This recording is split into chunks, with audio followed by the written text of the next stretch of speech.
everyone thinks when they become a trader, something's gonna happen and bam, you're a trader. But the reality is it's a million little things that will make you a trader. And this has been a wonderful series for me from a selfish standpoint, because I've been recognizing these little mistakes. It forces me to recognize these little mistakes and things to pay attention to, and things I might forget to do. And it's a million little things, and you really have to pay attention. And it's a lot easier said than done. I could show you some of these great setups, and I could show you how to recognize them, and you can go off on your own. You could do it, but will you remember to put an order in? Okay. Will you remember not to get too excited one way or the other? Will you remember that life might be effing with you? Okay. Will you remember when the dog needs to go out to place an order before the dog goes out, or not be just something stupid like it's the dog's got to go out. I can't decide whether I want to be in this market or not, but let me just pop in with a few shares. Let me go take care of the dog, then I'll come right back. Stuff like that will really get you in a lot of trouble. But anyway, it really is a million little things. Anyway, last week I talked about number 408,552. Forget about fundamentals, buy hot stocks. And there's a couple things I want to follow up with on that one. So I saw a meme similar to this, and I recreated it with image flip. And the one on the right said good companies. I think the one on the left said hot stocks. And last week I made the case that I would much rather be going after the hot stuff, stocks and the hot stuff, than the good companies. And I talked about the fact that 95% of the mutual funds didn't beat the S&P, and they have all these resources and things that you and I will never have. Supercomputers, they can pick up the phone, call the CEO, hundreds on staff, etc. But anyway, I grabbed this value list off the internet, and you can see, other than one or two of them, actually three, they were all pretty negative for the year. And here's one that's down 90%. Now, keep in mind that before it was down 90%, it was down 50%. So these stocks are likely all in downtrends for the most part, except for a couple. But they have great fundamentals, okay? Now, one thing I wanted to show you last week that I didn't really spend much time on is the PE of the so-called value stocks. So as you just saw a second ago, the PE right now, the S&P 500 is 27. And looking at the PE of these stocks, you can see they're pretty low for the most part. And I don't see any one of these that's anywhere near what the market's PE is, okay? But if you take a look at these stocks in the Landry 100, you have a lot of negative PEs, which means the company is losing money. And then when a company is making a little bit of money, you can see the PEs are just absolutely absurd, such as this one down here, such as a software stock down here, a PE of 337%. But hey, that's just crazy. Well, it is crazy. But I would much rather buy a company that had some sort of excitement and promise for the future than some stodgy company because it had a good PE and I'm going to sit on it for 20 years and hopefully it'll take off. But in the meantime, you know, with all predictions about the future, a lot of shit can happen between now and then, right? A lot of things can happen in the meantime. So that's why not a big fan of the value investing or trying to buy quote unquote good companies. You're better buying hot stocks.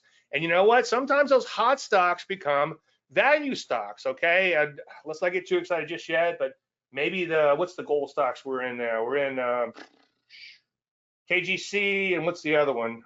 KGC and TFPM, okay? So maybe they'll mine so much gold, all of a sudden they're a value. I don't know, okay? But who knows, right? You can make a lot of money on promise. Write that down. And that's why when I did my IPO course, I was trying to come up with a name for it. I was like, IPO is like the promise of the future because there's some excitement there. You want to buy things with excitement behind them, okay? you don't have time to sit around and wait for something that may or may not happen.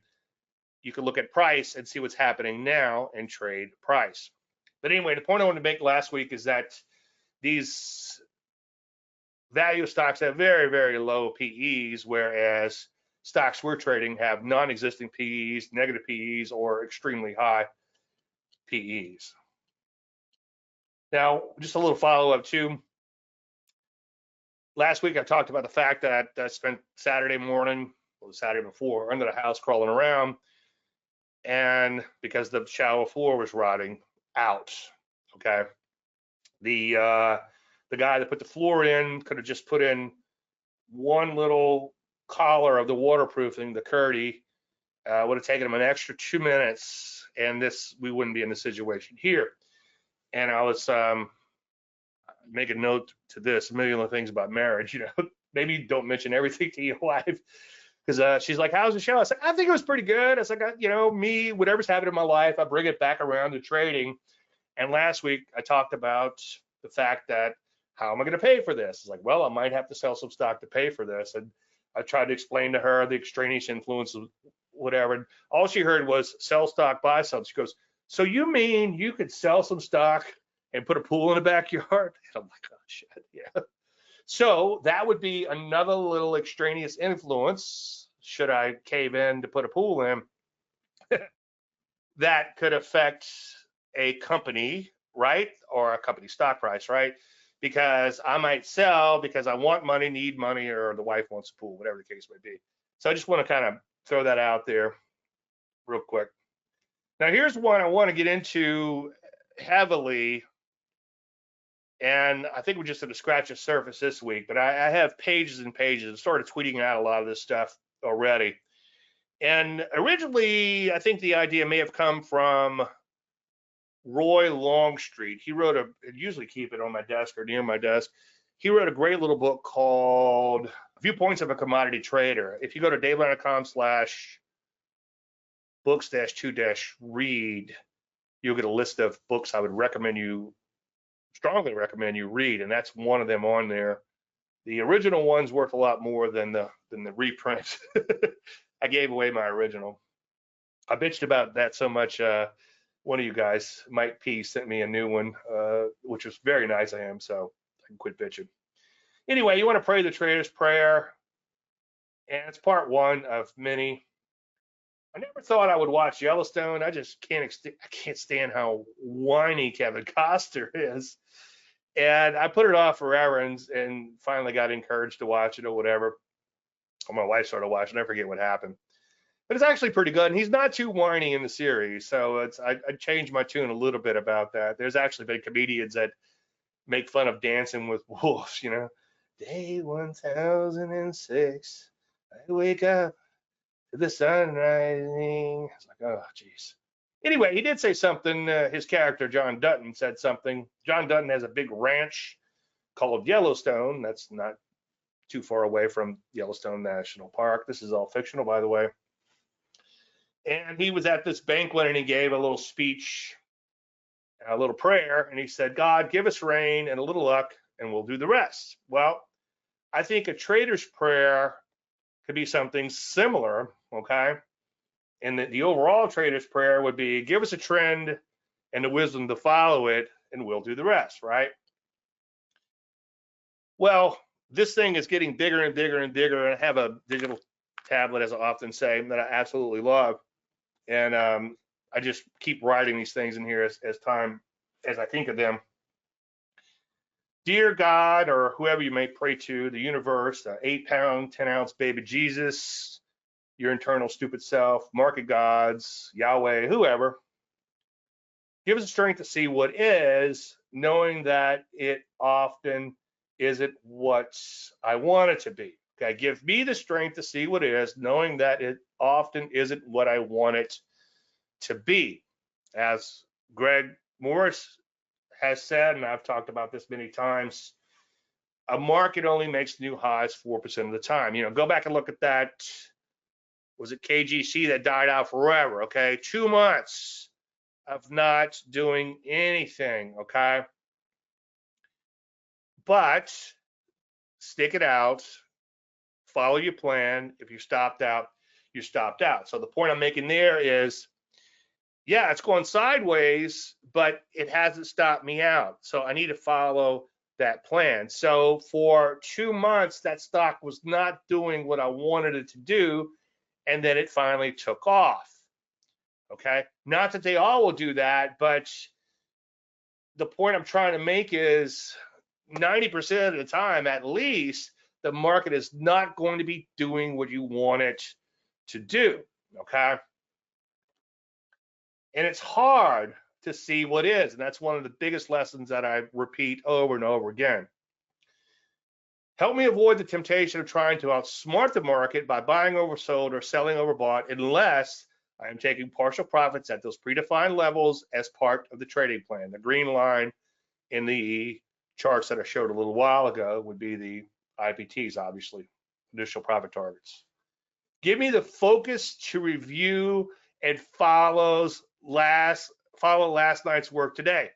So SLDP, I've been coming in, I've been putting alerts on it, I've been putting multiple alerts, okay? Well, a couple of those alerts I think got taken out yesterday and I forgot to replace them. Guess what? Stock took off without me this morning. Now I've got in because I have to get in as part of the service, right? Like I just said, I take the trades I recommend, but I got in a little late on that one. So we'll see how that shakes out. Remind me to place orders at levels where I should take action based on this analysis. Well, that's one of the other million little things, but that needs to become part of a prayer. I think if you actually take these things that you need to do and say, dear God, or 8-pound baby, 10-pound, what is it? 8-pound, 10-ounce baby Jesus, or whatever. That's from Talladega Nights, FYI. I like to think of my Jesus in a tuxedo t-shirt because like I'm here to party. Anyway, so remind me to place orders at levels where I should take action based on this analysis, and remind me to place alerts near those levels. So I had alert, and I didn't put the actual order in because I like to usually, it depends on what's going on. Today I should have put it in an actual order, but usually I like to put an alert at that level, and then if it reverses right at that level, then maybe I'll sit back a little bit, or if it reverses hard, then I'll put that hard stop in to enter me into the trade, okay? And remind me to place alerts near levels where action needs to be taken. So my alerts all got hit, and so this is this week's big one, a big admission of guilt.